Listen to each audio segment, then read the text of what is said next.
Nasional dari Kemenpan, izinkan saya Haji Muhammad Mukmin, Sarjana Hukum Islam, Fakultas Hukum, Ketua Pengadilan Agama Selat Panjang, beserta tim pembangunan zona integritas di Pengadilan Agama Selat Panjang akan mencoba untuk mempresentasikan pembangunan zona integritas di Pengadilan Agama Selat Panjang.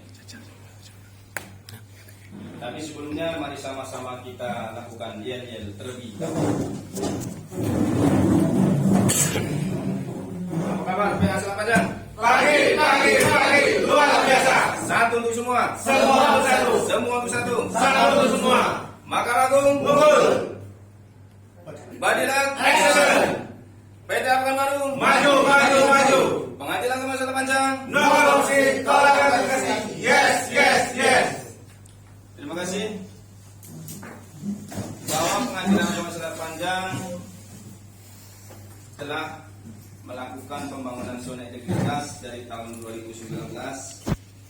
Tapi sebelumnya kami presentasikan dulu tentang wilayah Pengadilan Agama Selat Panjang. Sebagaimana diketahui, Pengadilan Agama Selat Panjang berada di sebuah kepulauan, yakni Kepulauan Kabupaten Kepulauan Meranti, yang berdasarkan data statistik tahun 2020 jumlah penduduk Kabupaten Kepulauan Meranti sebesar 343.816 jiwa, dengan jumlah kecamatan 9 kecamatan, kelurahan sebanyak 5 dan desa sebanyak 96, dengan luas wilayah 1.237 km persegi.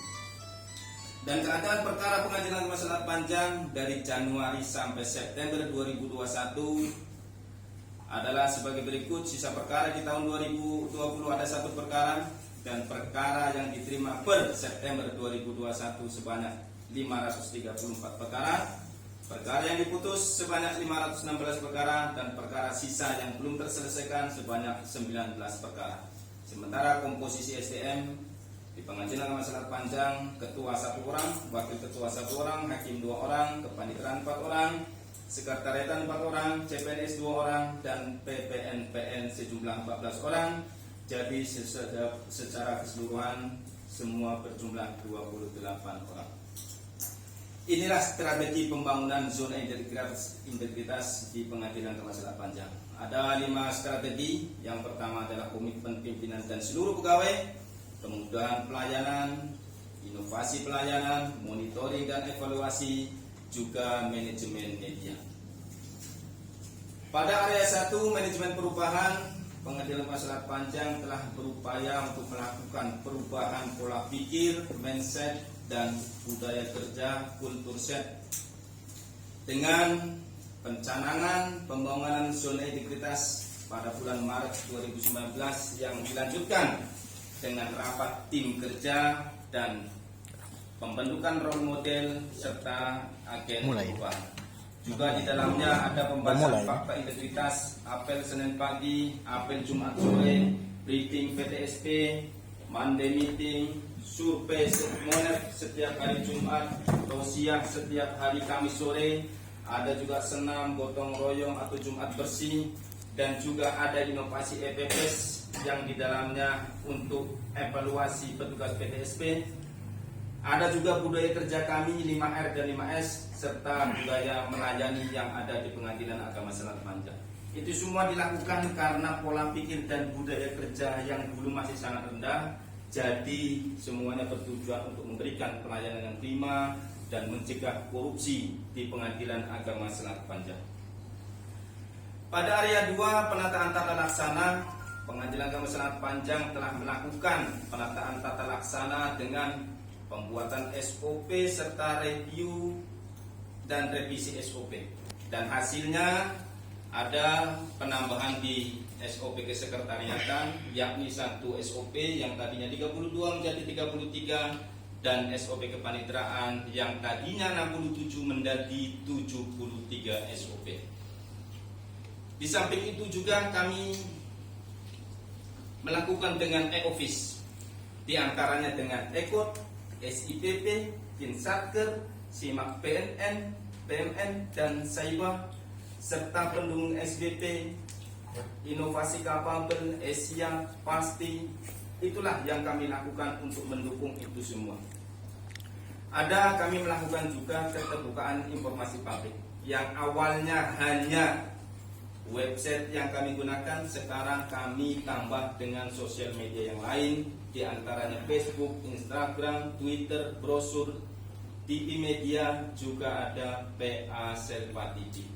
Ini semua dilakukan karena dari awalnya sistem kerja kami di Pengadilan Agama Selat Panjang masih manual, sehingga lambat dan tidak dapat dipublish. Dan ini semua kami lakukan untuk mempercepat penyelesaian kerja karena lebih efektif dan efisien, serta menutup celah KKN di Pengadilan Agama Selat Panjang.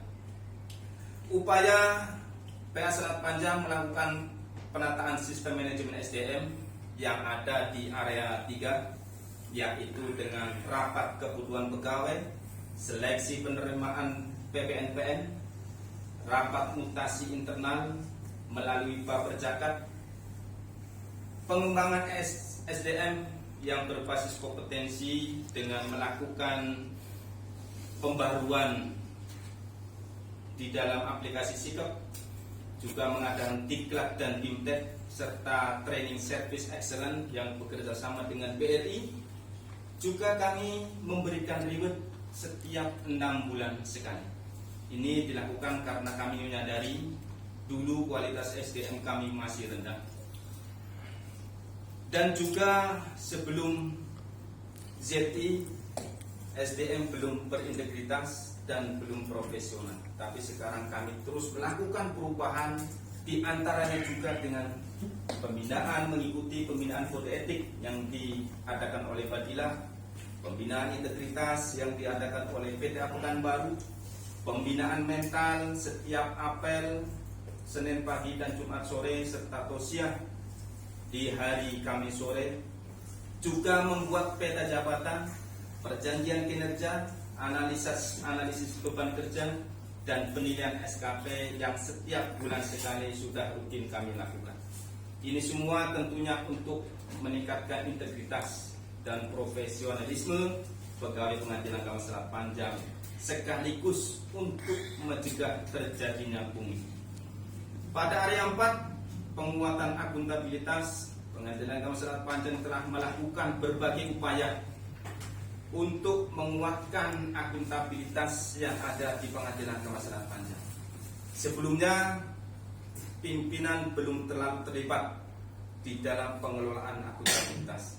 Sekarang setelah ZI, pimpinan selalu terlibat dalam pengelolaan akuntabilitas, di antaranya melalui SAHIR. Keterlibatan pimpinan dalam pengelolaan akuntabilitas yang berorientasi pada hasil ini bisa dilihat dari pembahasan sakit dan mulai sakit, dan alhamdulillah dari semua yang kita lakukan kita bisa melihat LHE sakit terus meningkat, yang di tahun 2015 hanya 74,95, di tahun 2020 meningkat drastis sebesar 82,04. Itu semua kami lakukan dengan tujuan untuk meningkatkan akuntabilitas kinerja dan mencegah penyimpangan yang terjadi di Pengadilan Agama Selat Panjang.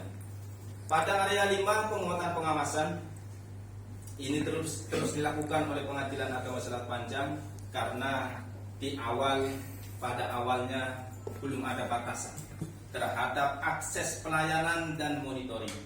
Sekarang setelah ZI, setelah pencanangan ZI, Pengadilan Agama Selat Panjang terus melakukan perubahan.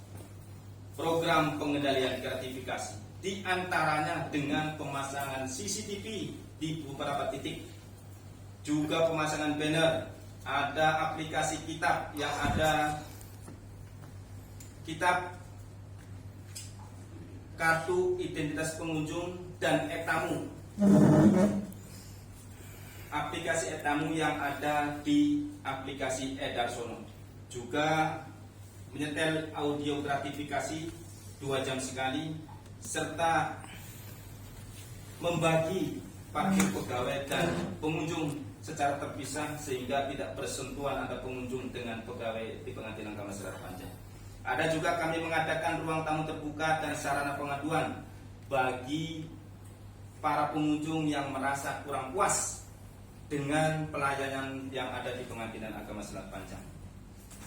Itu semua karena memang awalnya belum ada tindakan pengendalian gratifikasi dan benturan kepentingan. Itulah makanya kami terus berupaya, diantaranya juga dengan pengawasan internal dan tindak lanjut yang dilakukan oleh Hawasbid, juga pengawasan eksternal oleh Hakim Tinggi Pengawas Daerah dari PTA Pekanbaru, dan kami selalu menindaklanjuti hasil temuan baik dari Hawasbid maupun dari Hati bin Wasda PTA Pekanbaru.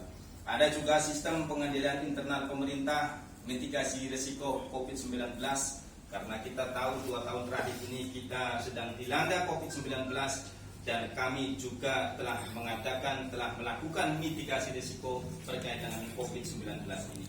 Kami juga membuka whistleblowing system yang ada di aplikasi Siwas, bisa digunakan oleh masyarakat ketika ada sesuatu yang melenceng yang kami lakukan.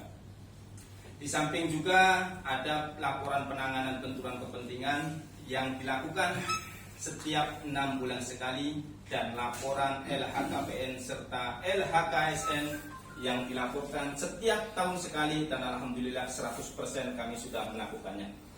Pada area 6, peningkatan kualitas pelayanan publik, kami terus melakukan peningkatan kualitas untuk memberikan pelayanan yang terbaik kepada masyarakat. Karena kami sadar sebelum ZI pelayanan belum berkualitas, sekarang kami terus melakukan perbaikan untuk meningkatkan kualitas tersebut. Di antaranya dengan membuat standar pelayanan dan maklumat pelayanan. Kami juga memberikan pelayanan prima di PTSP, dan ada kotak penilaian manual bagi masyarakat tentang pelayanan kami. Ada juga SUP bagi masyarakat yang ingin melakukan survei terhadap pelayanan kami yang ada di aplikasi Edarsono. Juga ada kotak kritik dan saran yang kami sediakan di ruang tunggu para pihak. Ini semua kami lakukan karena awalnya pelayanan kami memang terasa biasa-biasa saja atau standar. Itulah kami terus melakukan perubahan. Di antaranya juga kami menambahkan sidang keliling plus yang kami lakukan ketika ada sidang keliling di luar gedung. Ada juga aplikasi inovasi Bandeng bayar dengan DC, ada inovasi penalti, Pantas, Smart Notice, dan SMS Gateway.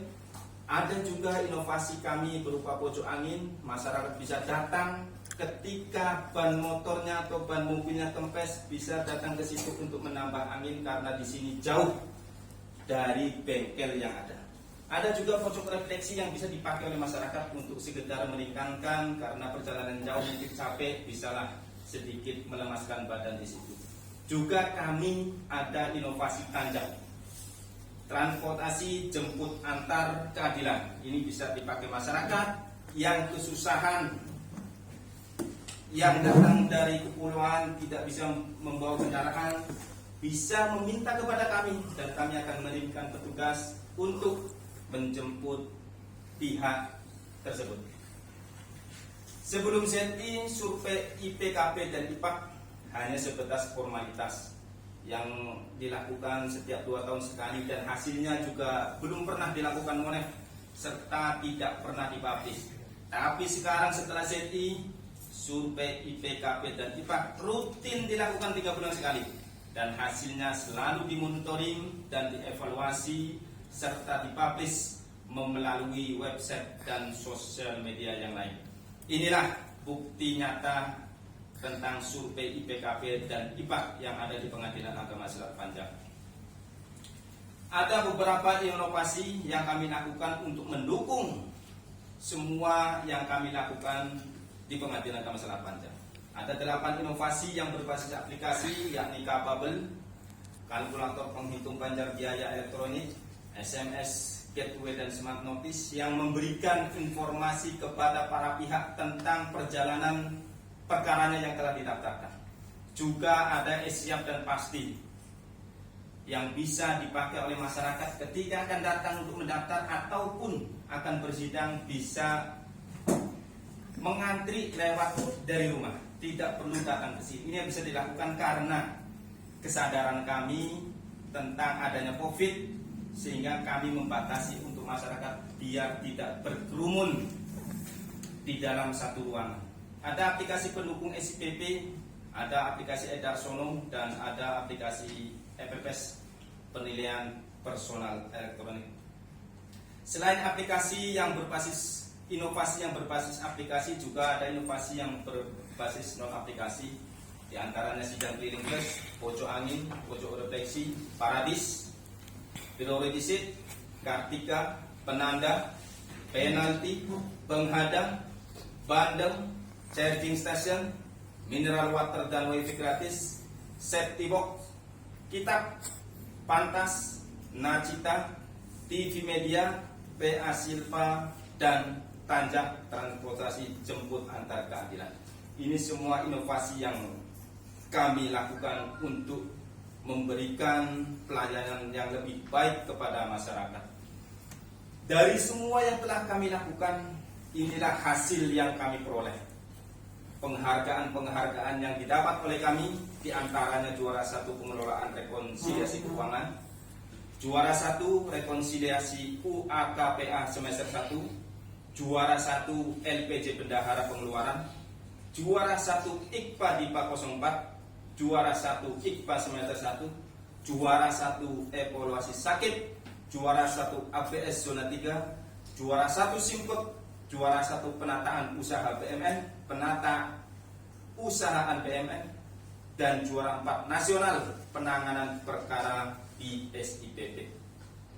Dari itu semua, inilah testimoni masyarakat yang menyatakan kepuasannya terhadap pelayanan kami. Ada dari Farida Riani binti Rustam, penggugat dalam perkara nomor 259, ada Kamal Rusdi bin Samawan, tergugat dalam perkara 259, ada Imam Basoni dan Zupri Mayu, mereka saksi dalam perkara nomor 250. Ada juga dari advokat kuasa hukum Bapak Asman SH, dan juga yang lebih-lebih ada testimoni dari Bapak Bupati Kepulauan Meranti Haji Muhammad Adil yang bangga dengan prestasi yang dicapai oleh Pengadilan Agama Selat Panjang. Juga ada testimoni yang disampaikan oleh Marketing Eksekutif BRI Cabang Selat Panjang, yakni Wahyu Fitriawan. Dalam kesimpulan, Pengadilan Agama Selat Panjang dengan moto bekerja smart, santun, melayani, akuntabel, responsif, dan transparan, telah mengimplementasikan pembangunan ZI sehingga berhasil mencapai sasaran reformasi birokrasi. Di antaranya birokrasi yang bersih, akuntabel, dan berkinerja tinggi, birokrasi yang efektif dan efisien, kapabel, birokrasi yang memberikan pelayanan publik dengan baik dan berkualitas prima.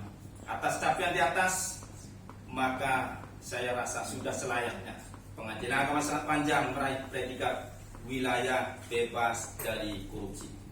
Selamat bekerja pagi dan petang untuk wujudkan dalam pelayanan. Semoga lulus WBKP Selat Panjang atas penilaian tim penilai nasional Kemenpan. Sungguh nikmat minum kopi, kopi diminum saat sarapan. Semoga PA Selat Panjang lulus tes evaluasi. Harapan kami kepada tim penilai nasional dari Kemenpan. Itu yang dapat kami sampaikan. Sebelum penutupan, kami sampaikan, saya Ketua Pengadilan Agama Selat Panjang memberikan jaminan kepada seluruh pegawai per hari ini yang ada di bawah saya, bahwa kami semua bebas dari pungli, bebas dari KKN, bebas dari gratifikasi. Terima kasih. Assalamualaikum warahmatullahi wabarakatuh. Waalaikumsalam warahmatullahi wabarakatuh.